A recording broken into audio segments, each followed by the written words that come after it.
Hey guys, what's going on? This is AppleInvestigator here, and in this video I'm very excited to be able to bring you my unboxing of Apple's latest smaller size 7.9-inch tablet computer, the iPad mini with Retina Display. You may be knowing this thing as the iPad mini 2 because it is the second rendition of Apple's smaller size tablet.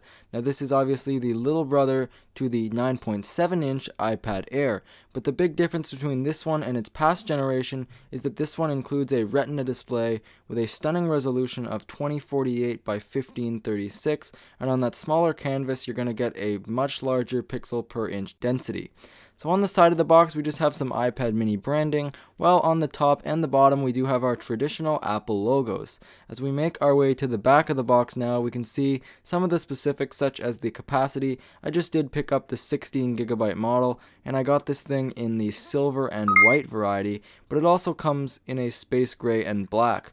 All they had at my store though was the silver and white. So just taking a look at the box, we can see that the mini is pictured on the front, and we can also turn this thing around and start cutting in.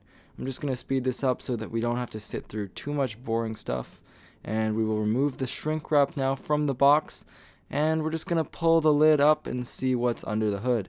So under here it looks like we do have our iPad mini 2. That is the first thing, and it is nicely shrink wrapped as they do with all the Apple products. Just my immediate impressions is it's very light.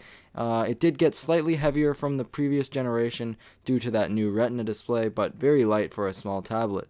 We also do have our power brick here used for charging, and we do have the flip out prongs as usual that we've seen for the last number of years. It is also good to note that this is the larger brick, and the old generation iPad mini came with the standard 5-watt adapter, so they have gone with a bigger charger. We also do have some literature here as well as warranty information and our standard Apple stickers.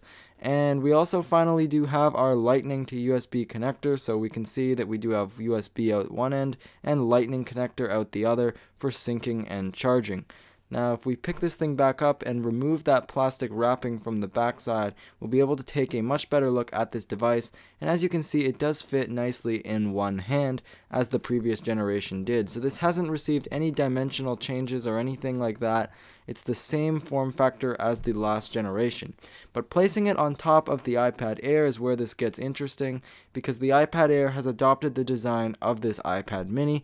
As you guys can see, they are very similar, and the specs are even all the same. The only real difference between the two is the 7.9-inch screen on the mini and the 9.7-inch on the full-size iPad. Apart from that, they do have the same A7 64-bit processor. And now we're going to boot this thing up, and I've sped this up just to save a lot of time. And we're going to run through the setup process. So I'm going to select English, my country is Canada, I'm going to type in my Wi-Fi code, and we are also going to take a look at some of the other things, enabling location services.